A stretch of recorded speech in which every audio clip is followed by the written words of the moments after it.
This recipe for picadillo is an absolute delicious, rich, flavoursome minced recipe that I think you're going to love. There's a couple of things that make it quite unique. Firstly, some of the spices that we put in, you might not use them that frequently with savoury dishes, such as cloves and cinnamon, but when you add them, it just adds this beautiful level of warmth to the recipe.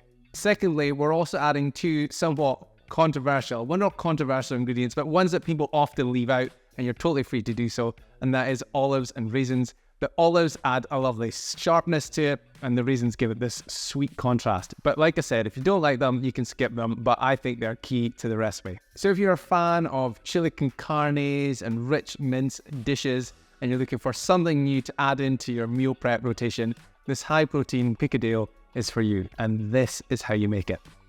Oh, what a shock. We are chopping an onion as the first thing in the YouTube video. Anyway, chop your onion and then do the same with a green pepper or red. I think green works best just to add a touch of colour. And fry that in some oil for a few minutes until it's softened. Then you're going to add 20 grams of garlic along with the following spices: cinnamon, smoked paprika, cumin, salt, I know that's not a spice, but ground cloves and some black pepper, along with chili powder. Mix all that through and fry it for a further minute or so before adding your lean beef mince, and then you're going to fry that until it's browned.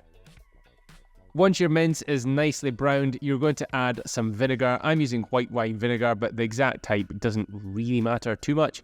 And then yes, you need to add these controversial raisins. I know some people don't like sweetness, but you need to add them to this dish, along with black or green olives and 2 cans of chopped tomatoes.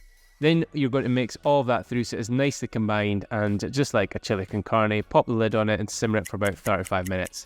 At this point in the video, it'd also be fantastic if you could just click that like button. Nothing to do with my ego, it just helps the video be seen by more people.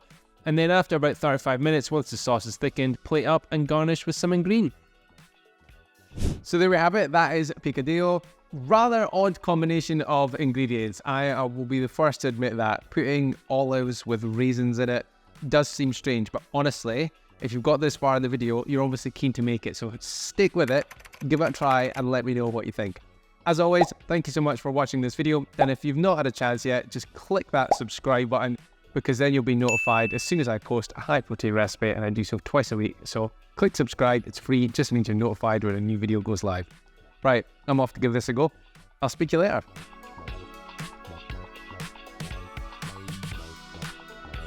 Beautiful.